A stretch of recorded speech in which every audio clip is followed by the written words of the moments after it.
Hello, everyone, and welcome to the Create Your Own Reality podcast, where we share stories and practical tips to help you level up your mindset, reconnect with your purpose, and boost your confidence. If this is your first time listening to the show, thank you so much for tuning in. I hope you're able to take something from this episode to turn your day from good to great.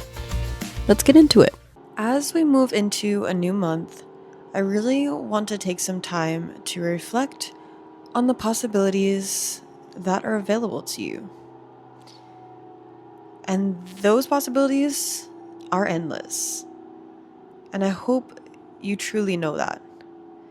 Now, this doesn't mean just because we're at the start of a new month that your possibilities are endless, because your possibilities are always endless. But at the same time, I know there's a lot of people out there who tend to wait for a new week to start something, or a new month, or even a new year. But either way, I'm here to tell you that now is the perfect time to start. I'm sure you've heard that phrase before, that the perfect time to plant a year was 10 years ago, but the second best time is now. And it's honestly so true. Because if you remember what I discussed recently, I have had things on my vision board for years before being able to finally take action on them and complete those goals. And that was just because I finally took that chance on myself. And also because I had the ability and time to do so. Now, again, I think that is a big thing that people tend to use as a reason not to move forward with a particular venture. And to an extent, that is totally understandable. Of course, everybody's situation and circumstances are different. And trust me, I could not understand that more. However, I think it's also really important to figure out what really motivates you. What is the thing that you want to do more than anything else?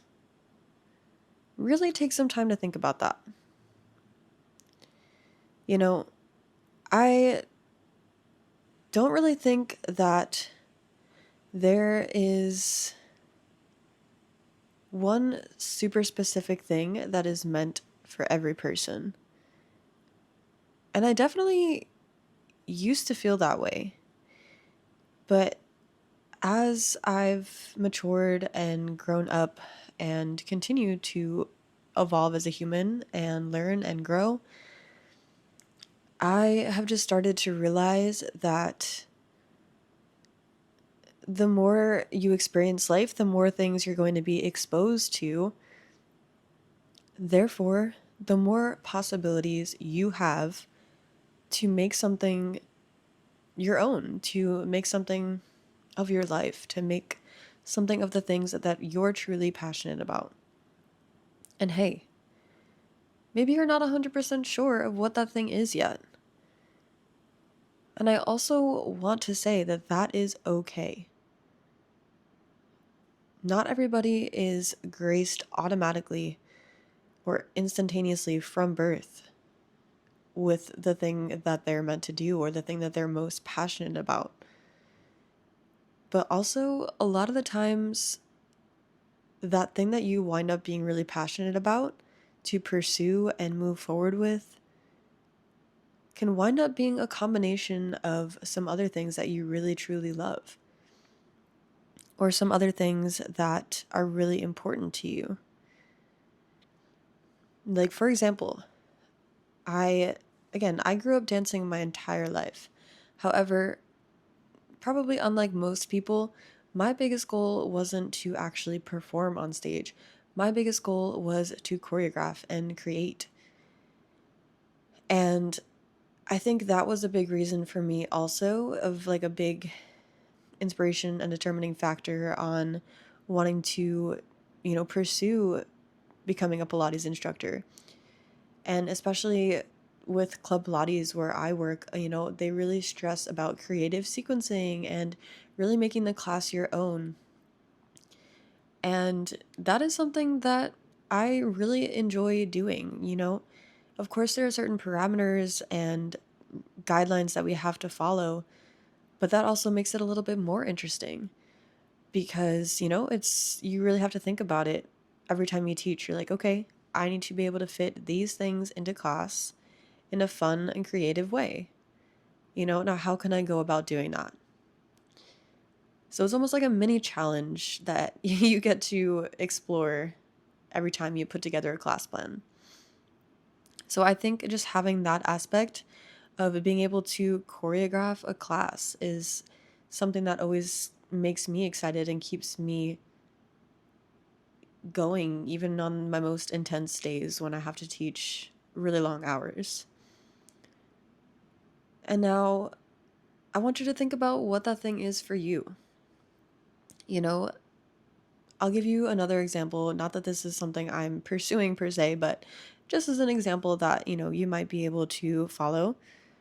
When I was younger, I honestly was, not to say was, as I'm not anymore, but was definitely a lot more creative because I had more time as a kid, of course, less responsibilities. But I would design like little fun shirts for random events or for our dance competitions, or I would honestly make really fun photo edits for like fan pages that I had and like all these various things. And one of those things also, like, I used to do my own nails a lot, and I honestly was pretty decent at nail art. And at the time, again, I was, I don't know, like 12, 13. Like, I can only imagine sometimes, and I even think about it now, like if I had continued to, practice that and progress with that moving forward, I would probably be pretty darn talented, if I will toot my own horn there for a moment. Like, I look back at some pictures from my camera roll of, little nail designs I used to do, and I was like, whoa, like how was I able to do that, especially on my not like with my non-dominant hand. Like, that's pretty darn cool.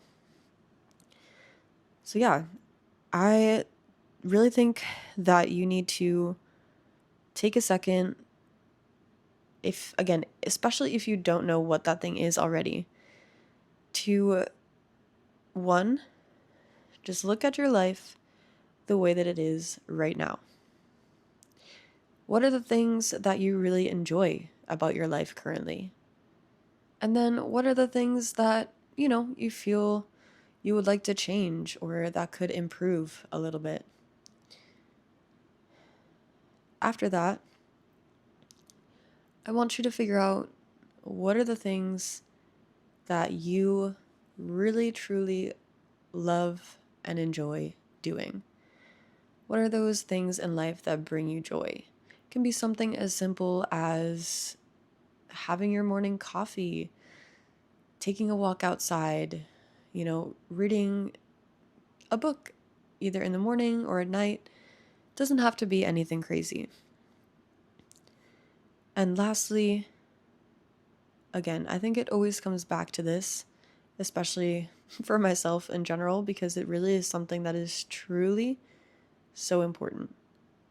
I want you to visualize or take the time to journal, either one, but just think about what you want your dream life to look like. I'm sure I can already imagine a lot of the things that were on those little joy lists are included in that dream life.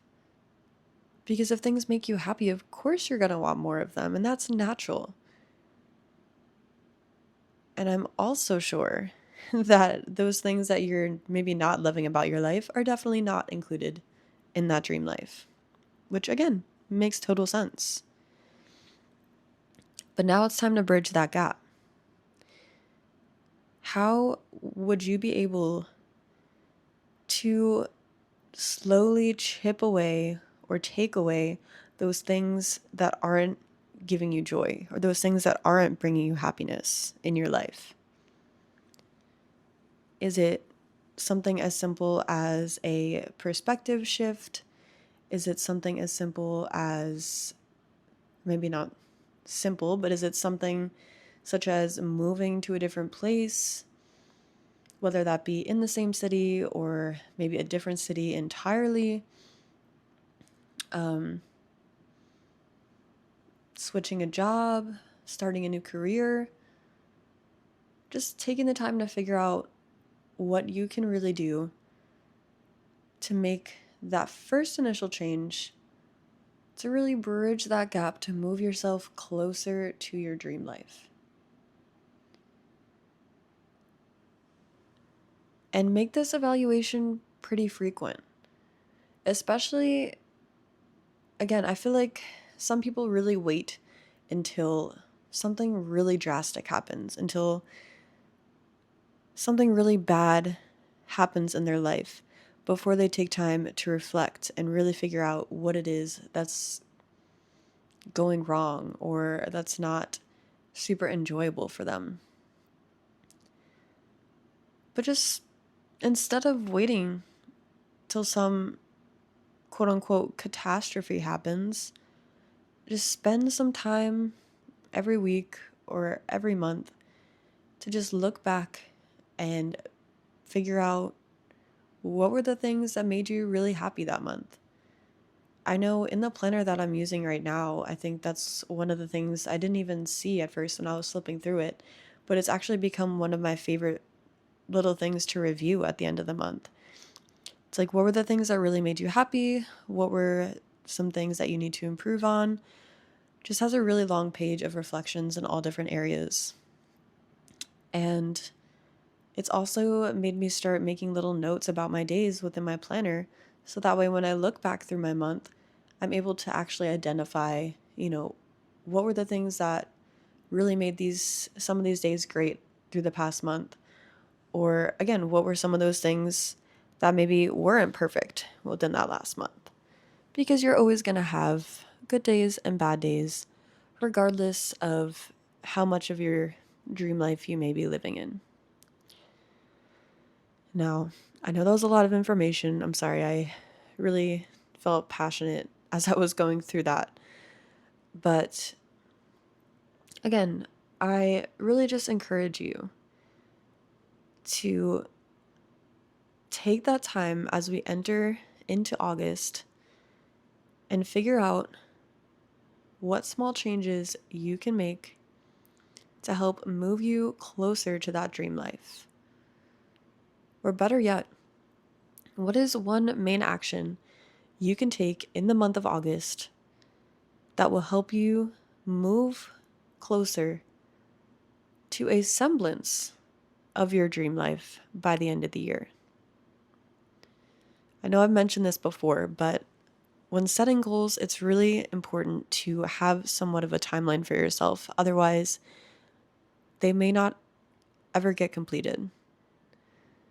So really take that and consider what that one thing is you can actively change in the month of August to help you move closer to your dream life. Thank you so much for tuning in.